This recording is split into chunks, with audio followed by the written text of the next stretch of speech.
João, capítulo 10, verso 41. Esse texto eu não tinha te dado. Abre aí, por favor. João 10, 41. Nós vamos começar por aqui. E muitos se iam ter com ele e diziam: realmente, João não fez nenhum sinal. Porém, tudo quanto ele disse a respeito deste era verdade. Feche os seus olhos. Senhor nosso Deus e Pai, em nome de Jesus, eis aqui a tua palavra. Continua falando conosco. Usa-me como um canal de bênção nesta hora, pelo poder do nome de Jesus. Você pode dizer amém? Amém. Glória a Deus. Nós estamos diante de uma descrição, não apenas, a de João, mas, aliás, o que escreve o texto, não é o mesmo João cujo texto está inserido, tá certo? É João, irmão de Tiago, falando de João Batista, primo de Jesus. É isso que esse texto está dizendo. O João citado ali no texto é o filho de Isabel e de Zacarias, certo? Aquele que vai pregar no deserto. Segundo Jesus, não houve ninguém nascido de mulher maior do que João. Ninguém. Nem Davi, nem Moisés, nem Salomão, nem Abraão, ninguém. O único maior que João, segundo Jesus, é ele. Não há nenhum outro. Mas o que João tem de tão especial? Quantos milagres João fez acontecer? Quantos sinais ele operou nessa terra? Ele curou o quê? Multiplicou o quê? O que João fez para se destacar no conceito não apenas de Jesus, mas de um dos discípulos? Descrevendo isso, João era alguém que trabalhava com a verdade. Ele não era perfeito, se atrapalhou um pouco, porque a Bíblia gosta de mostrar fraquezas de pessoas exemplares para mostrar que não há 100% de perfeição. João foi um discípulo chamado para profetizar no deserto e foi muito bem enquanto estava no deserto. O dia que resolveu, por motivo eu não sei qual, sair do deserto para profetizar no palácio para Herodes, ele perdeu a cabeça. Ele acabou morrendo porque saiu de onde estava, talvez para ir para onde gostaria de estar. Mas João foi alguém que trabalhou com a verdade de tal forma que ele se destacou, mas perdeu a cabeça porque disse uma verdade que não deveria ser dita, pelo menos naquele ambiente, pelo menos daquela forma. Hoje eu quero apresentar a vocês algumas verdades que precisam ser ditas sim, mas a pergunta é: será que não é necessário arrumar um melhor jeito para contar uma verdade? Para expor muitas vezes uma deficiência? Para chamar a atenção de alguém com amor, com respeito e com carinho? Porque se não podemos, ao invés de solucionar um problema, causarmos mais problemas ainda. Então eu separei algumas verdades que eu acho que vale a pena você avaliar ou avaliarmos. E junto com elas, avalie o pastor. Junto com elas, avalie a igreja. Junto com elas, avalie meus líderes. As pessoas que caminham comigo, porque meu nome está arrolado ao delas. E o delas está arrolado aos meus, ao meu. Não dá mais para separar isso. Mesmo que eu quisesse, eu não tenho como fazê-lo. Então é importante que você, como membro, entenda se esse é um ambiente que te aproxima de Deus, ou te aproxima muitas vezes das luzes, te aproxima muitas vezes da popularidade. Nós não podemos perder o foco, estamos às portas. Então vai aí, a primeira verdade, certo? Que não pode ser dita. Coloca para mim, por favor, Mateus, capítulo 28. Mateus 28, 11. Esse texto eu já te dei, certo? E indo elas, eis que alguns da guarda foram à cidade e contaram aos principais dos sacerdotes tudo o que sucedera. Verso: reunindo-se eles em conselho com os anciãos, deram grande soma de dinheiro aos soldados, dizendo que, recomendando-lhes que dissessem, vieram de noite os discípulos dele e o roubaram enquanto nós dormíamos. Olhe para mim, porque nós temos uma verdade aqui muito perigosa, e ela não pode ser dita, pelo menos na visão dos religiosos, dos sacerdotes. Jesus acaba de ressuscitar. Essa é a grande verdade. Se você for ver a história narrada na Bíblia, quando os soldados sentem a presença do anjo que vai remover a pedra, eles fingem estar desmaiados. A narrativa do que aconteceu é dos próprios soldados. Então eles não desmaiaram, eles não estavam inconscientes, eles viram tudo o que aconteceu, só que não havia neles poder de resistência. Então eles têm um problema agora. Eles vão dizer aos sacerdotes que aquele que havia morrido acabou de ressuscitar. Isso é verdade, sim ou não? Mas não pode ser dito, porque ela vai atrapalhar o sistema. Verdades não podem ser ditas quando, ou não devem para algumas pessoas, quando elas começam a atrapalhar o sistema. O sistema tem medo da verdade, porque a verdade pode dar aos ouvintes um poder de raciocínio que muitas vezes eles não querem que seus ouvintes tenham. O sistema muitas vezes não quer que as pessoas saibam da liberdade que elas receberam em Cristo Jesus, então é melhor que isso não seja contada, porque pode dar muito prejuízo, pode causar danos ao sistema.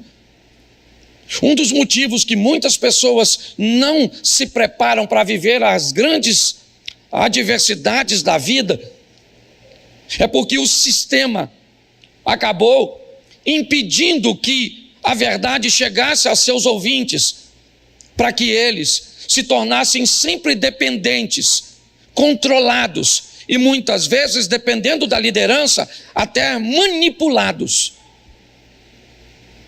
Ao longo do tempo eu descobri, e vou te mostrar isso mais à frente, que nós temos mais algumas questões cujas quais as verdades muitas vezes não podem ser ditas. O sistema pode perder muito se dizer determinadas coisas para as pessoas que dessem àqueles que têm o controle, um controle um pouco menor delas. Não ensinarem essas pessoas direito. Por exemplo, como é que eu falaria para alguém que ela teria que trazer o dízimo, mas ela não pode administrar o dízimo ela mesma? Por que é que você não pode pegar o seu dinheiro e distribuir o seu dinheiro? Você já parou para pensar nisso? Que tipo de verdade ou mentira temos em torno dessa situação? Por que é que você não pode pegar o seu dízimo e distribuir? Por quê? Você já parou para pensar? Por uma coisa que talvez alguém não tenha tido a coragem de falar para você. Porque se você tem noção de que o seu dinheiro deve ser administrado por você, você ainda não se converteu no que diz respeito à entrega de dinheiro. Não há conversão em você. Se você está certo ou errado, não estou trazendo uma base de raciocínio para você. É só isso. É só para fazer você raciocinar. Muitas vezes, se nós ensinarmos direito, né? Ou se você for ensinado direito, você corre o risco de precisar menos do sacerdote. Você corre o risco de erradicar da sua vida os problemas.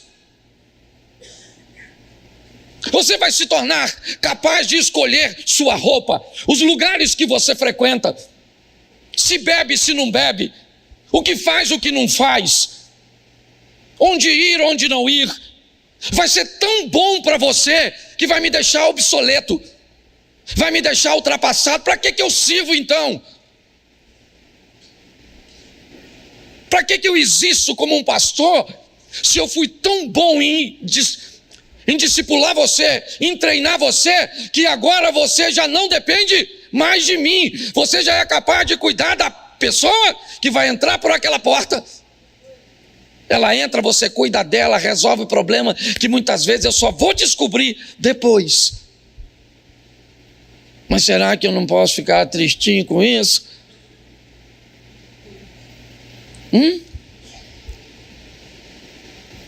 Então talvez é melhor não ensinar direito e fazer com que sempre haja uma dependência. Me pergunte onde vai, se vai fazer, se não faz. Tem verdades que, se elas forem ditas, elas prejudicam o sistema de uma tal forma que não haverá mais dependente de pessoas e vai começar a ter nas igrejas apenas dependente de Deus. Mas será que isso é bom? Talvez esse seja um nível mais elevado, e eu já comecei, já jogando um pouco mais pesado. Mas o sistema, ele não gosta muito da verdade. Conhecer as coisas, aprender as coisas, certo? Pode abrir seus olhos, e alguém com olhos abertos é extremamente perigoso. Ele pode questionar, ele não come qualquer coisa, ele não aceita qualquer coisa. É assim que funciona. Segundo ponto, para eu não me deter num só. Primeira carta do apóstolo Paulo à igreja de Coríntios, capítulo 3, verso 1. Coloca para mim, por favor. Eu, porém, irmãos, não vos pude falar como a espirituais, e sim como a carnais, como a meninos em Cristo, porque a tradução está diferente, né? Leite, deixa eu ver aqui como é que está a tradução. Isso, vamos aqui. Leite vos dei a beber, não vos dei alimento, porque ainda não podeis suportá-lo, nem ainda agora podeis, porque ainda sois, preste atenção. O segundo propósito, objetivo de que uma verdade às vezes não deve ser dita, é pela falta de maturidade daqueles que vão ouvi-la. Às vezes você precisa dizer a verdade a uma criança, mas como dizer uma verdade para uma criança, se ela ainda é tão criança para saber essa verdade? Se você tem uma criança muito pequenininha e ela pergunta para você o que é sexo, como é que você responde para ela? Não é extremamente desafiador? Não há nela maturidade. A falta de preparo dos ouvintes muitas vezes faz com que... Como é que nós vamos falar na igreja sobre bebida alcoólica? Pode? Não pode? Como é que nós vamos fazer? Como é que nós vamos explicar para a igreja: todas as coisas me são lícitas, mas nem todas me convêm? Será que não é arriscado demais mexermos em assuntos como esse? Será que não podemos prejudicar mais as pessoas? Mas quando é que nós não vamos prejudicar? Quando vai chegar um dia que nós vamos poder falar com pessoas maduras, coisas verdadeiras, para que elas consigam entender o que é lícito e o que não é lícito, para que elas consigam entender que muitas vezes, certo, o remédio e o veneno está apenas na dosagem. Quando nós vamos poder usar o púlpito, poder usarmos as salas de aula? Quando nós vamos poder ser um pouco mais duros para falar, um pouco mais incisivos para ensinar? Quando nós vamos aprender com Jesus que alguns, ao serem ensinados, virarão as costas e irão embora, porque não gostaram do ensino, porque o ensino estava forte demais, o confronto estava muito intenso, e entre mudar de postura e mudar de igreja, é muito mais fácil mudar de igreja. Quando enfrentaram um discurso duro de João no deserto, deixaram o deserto e foram conversar com Jesus. Foi todo mundo para perto de Jesus. Sabe o que Jesus disse? O que foste ver no deserto? Uma cana agitada pelo vento? Se acharam que as coisas com João não estavam boas, eu não vou aliviar para vocês aqui não.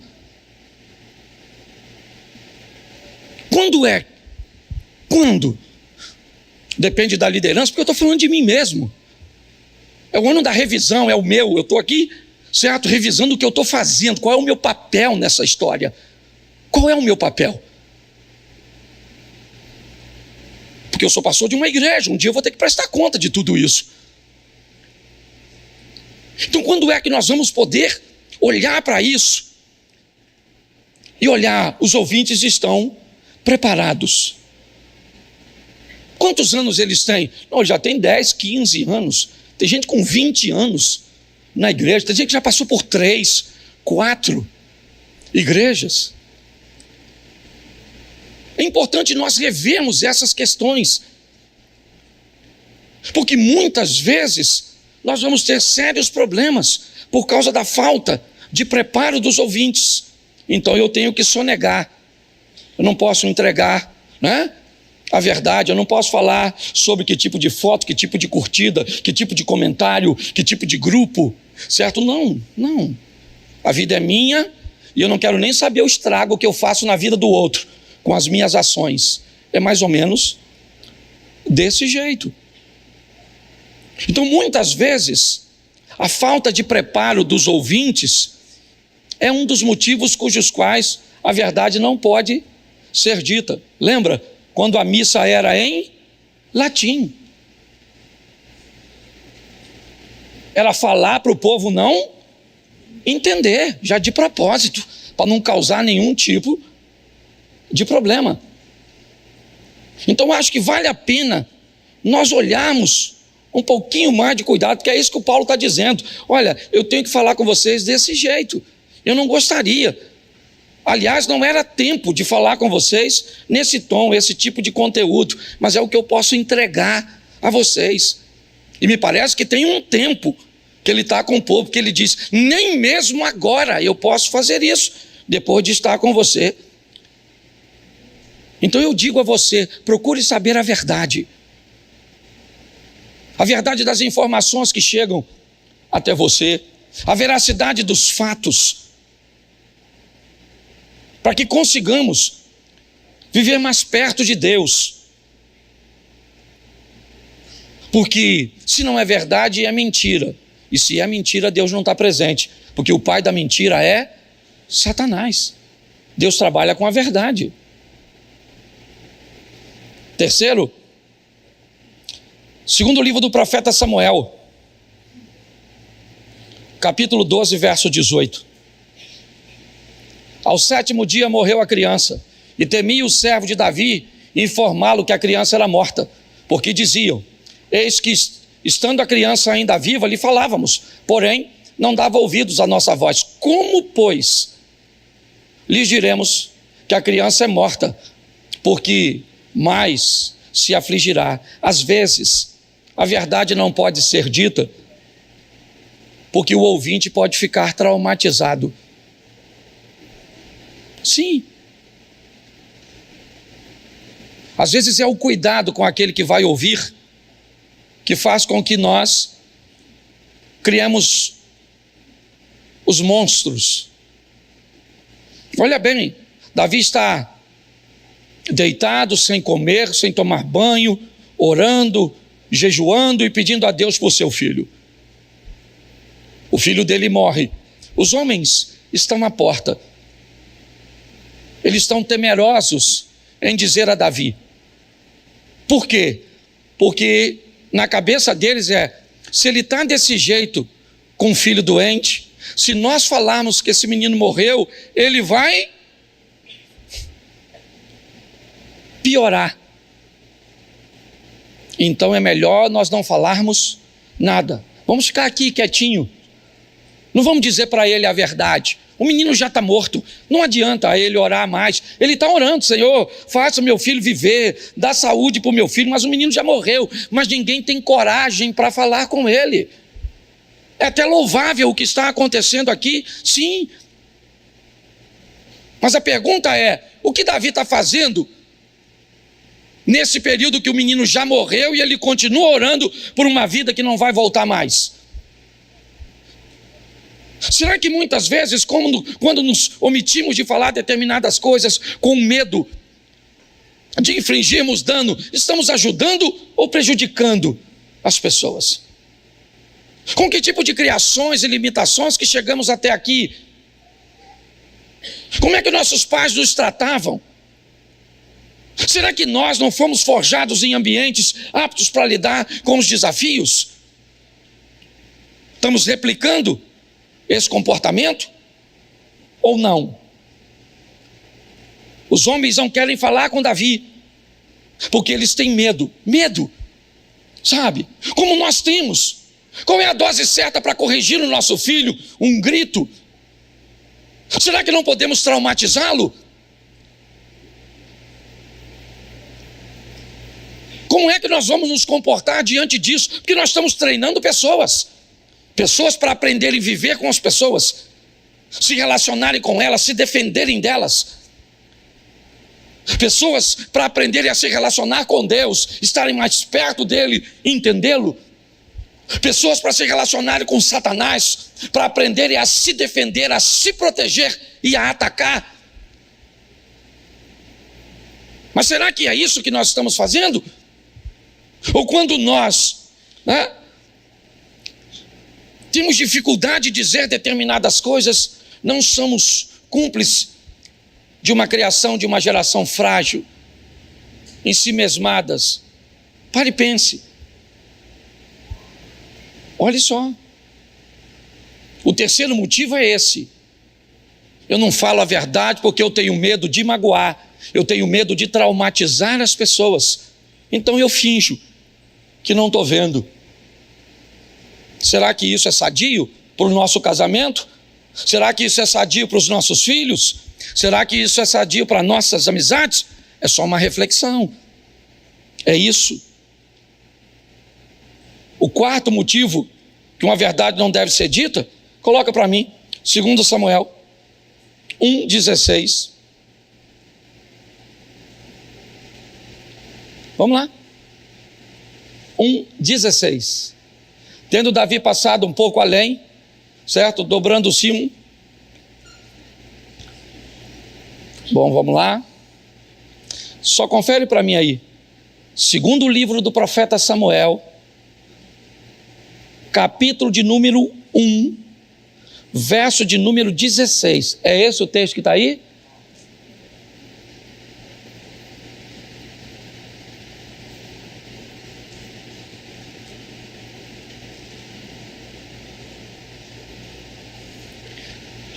Disse-lhe Davi: o teu sangue seja sobre a tua cabeça, porque a tua própria boca testificou contra ti, dizendo: matei o ungido do Senhor. Preste atenção. O quarto motivo pelo qual muitas vezes a verdade não deve ser dita: pela falta de habilidade do mensageiro. Tem gente que é ruim até para falar a verdade. Você conhece alguém assim? Pois esse cara fez isso.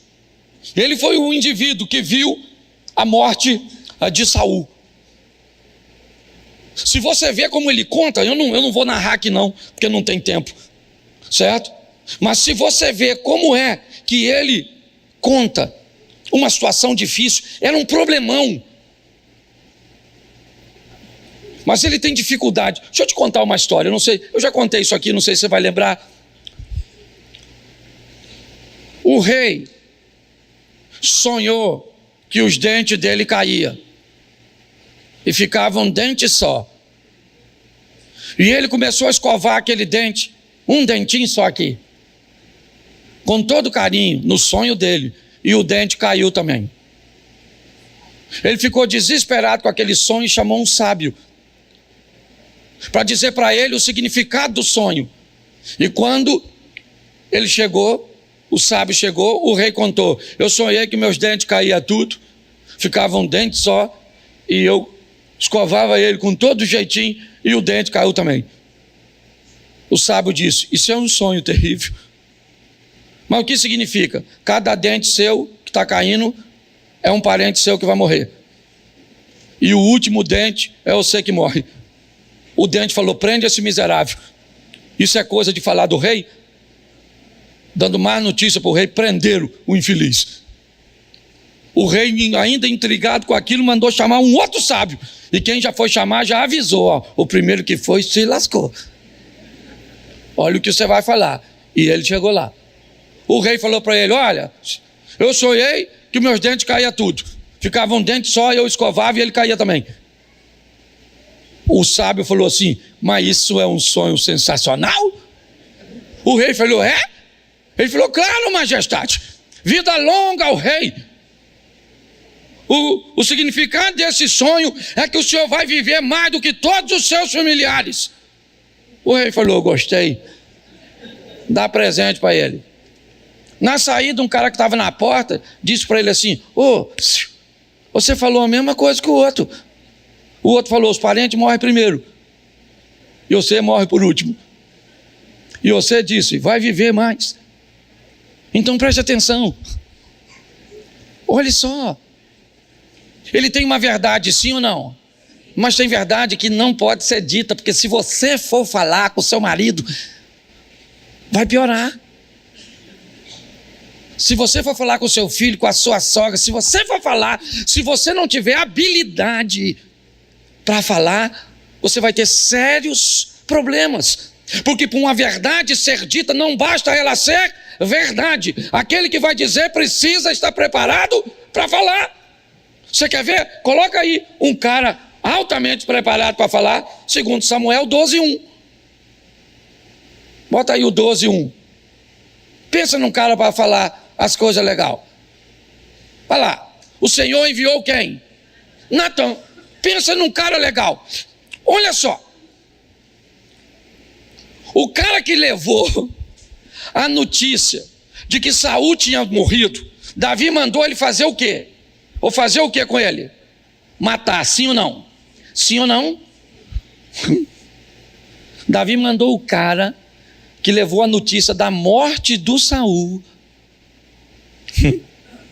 ser morto.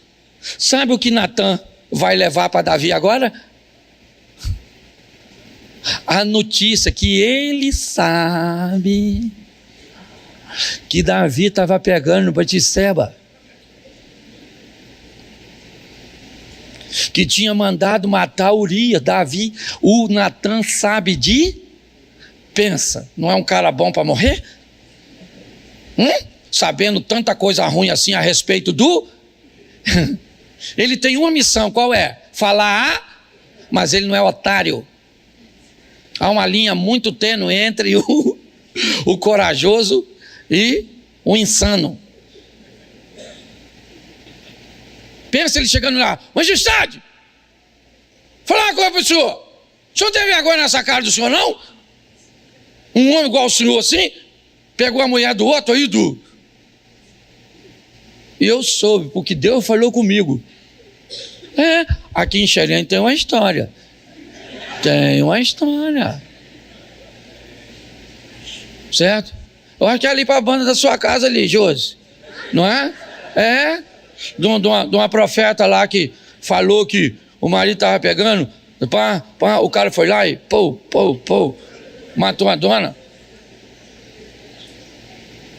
Ela falou a verdade? Me parece que sim. Mas como é que ela... vamos supor, você está lá no ambiente de oração. Aí Deus mostra que o marido da fulana está saindo com a da ciclana, está pegando a mulher do... Aí você fala para a mulher dele assim: manda seu marido vir aqui, porque Deus me deu uma visão que seu marido está pegando a fulana de tal. Não era para ela falar assim: ô querido, tudo bom? Fala com o seu esposo que eu tive uma visão a respeito dele. Um assunto muito sério que eu só acho que é só entre ele e Deus. Avisa ele para dar um pulinho aqui e eu pergunto a ele se eu posso contar para a senhora. Diga para mim se no dia seguinte o cara não está lá.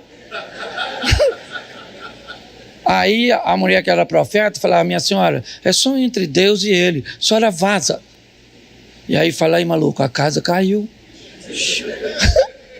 Deus me mostrou que você está no cerol com a dona lá.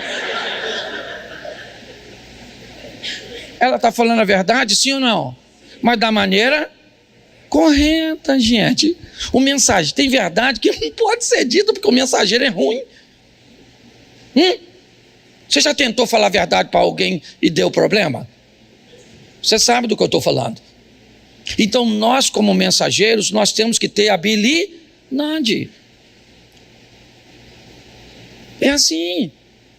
Você tem que resolver o problema como se ele... e deixar no ar como se ele não existisse. Esse dia o cara entrou na minha rede e me xingou disso, xingou daquilo, me chamou de bolsonarista, disse que eu sou palhaço, disse que eu sou isso. Aí eu penso, eu sou gente. Eu fiquei irritadíssimo. Aí eu fui lá e coloquei: oi, amigo. Como é que você vai, cara? Tudo bem? Saudade. E postei. Ele deve ter pensado: esse pastor é doido, não sei nem quem ele é. E os outros que viu pensou o quê? É algum amigo do pastor que está brincando com ele.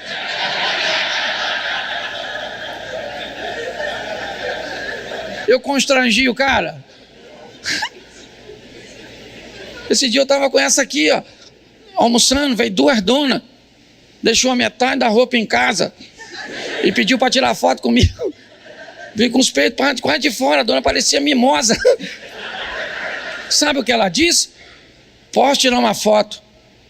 Eu falei: lógico, pode. Ela viu, pode.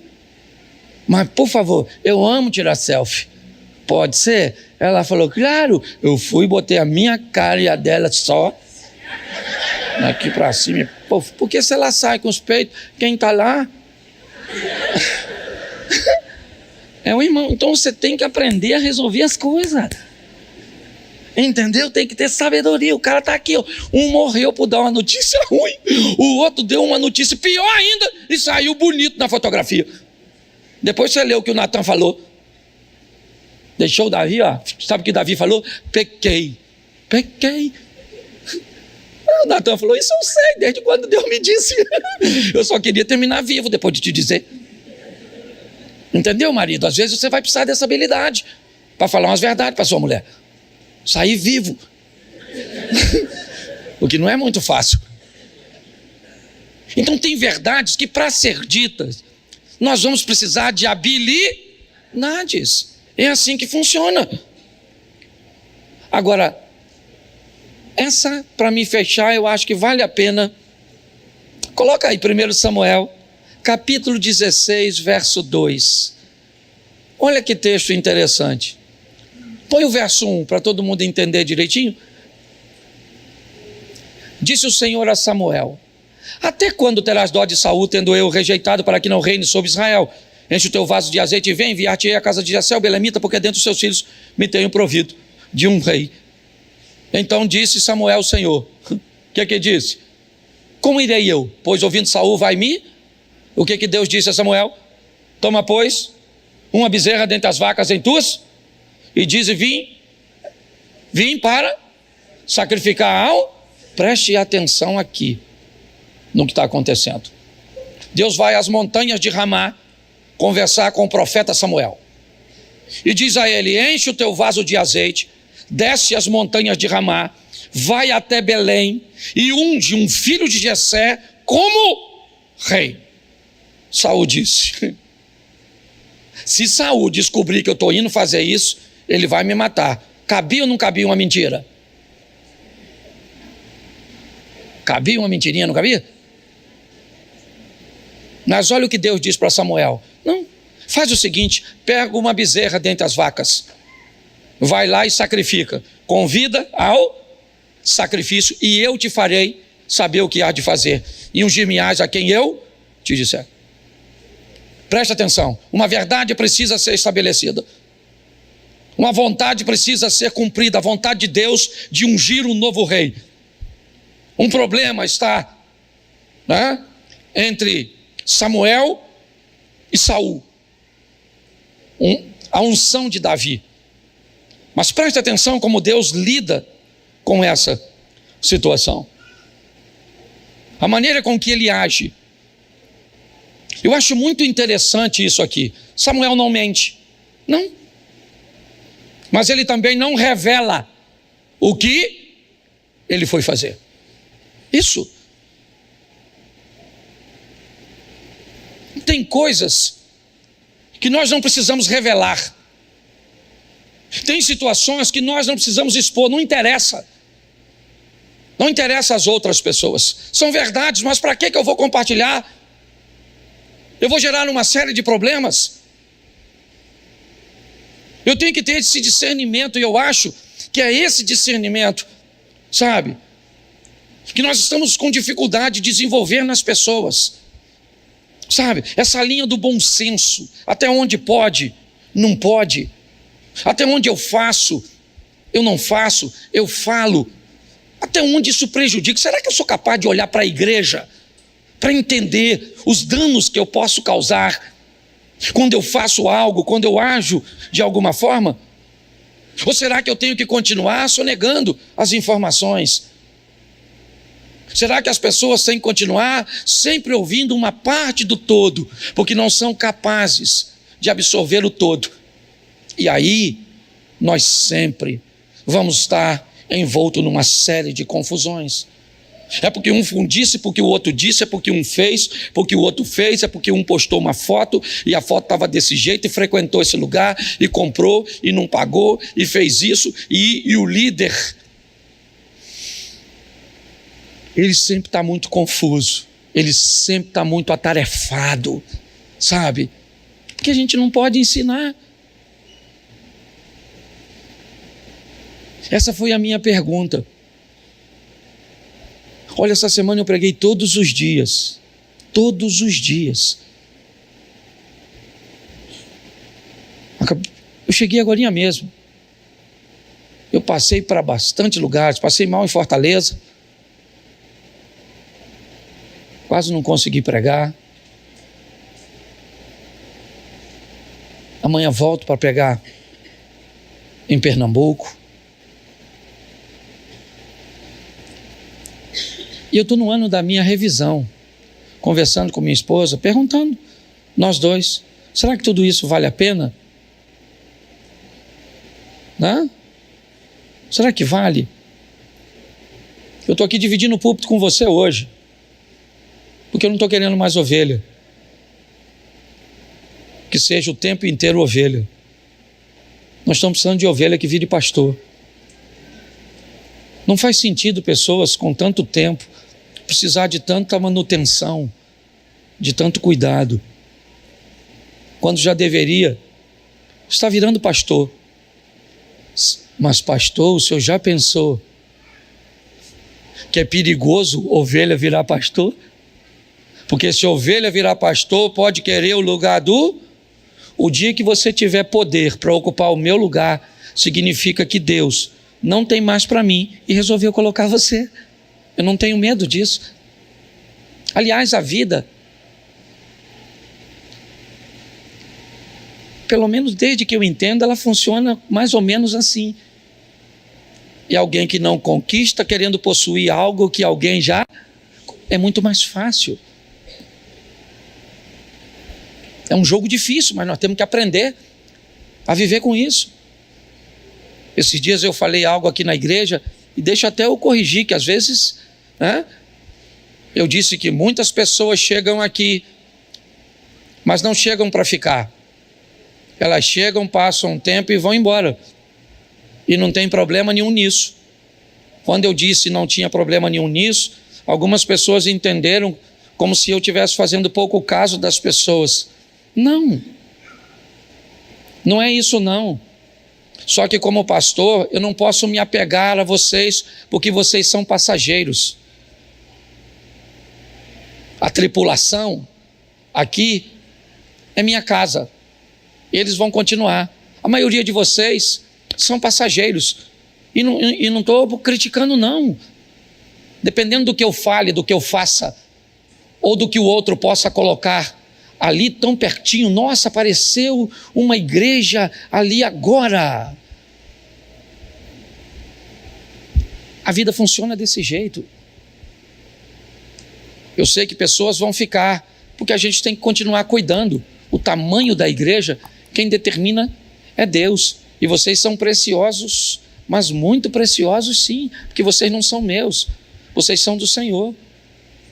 Mas o meu incentivo a vocês é: deixem logo de ser ovelhas e comecem a pastorear. Você não precisa de um microfone, você não precisa de um cargo de liderança, você precisa de um coração para orar, para ajudar outras pessoas. Isso faz com que, além de você não exigir demanda, você ainda supre demandas. É assim que funciona. Mas verifique se aqui você recebe conteúdo, informações que estão buscando te transformar em alguém autossuficiente. Vamos continuar convivendo em comunidade, sim, mas autossuficiente, apta para lidar com suas escolhas. O pastor não precisa dizer que esse decote, que essa saia, não precisa. Você sabe. O pastor não precisa dizer que você foi à Itália, e lá na Itália você foi a Veneza, e você sentou num restaurante para comer, certo, uma massa com sua esposa, uma pasta, e aí então você tomou um cálice de vinho.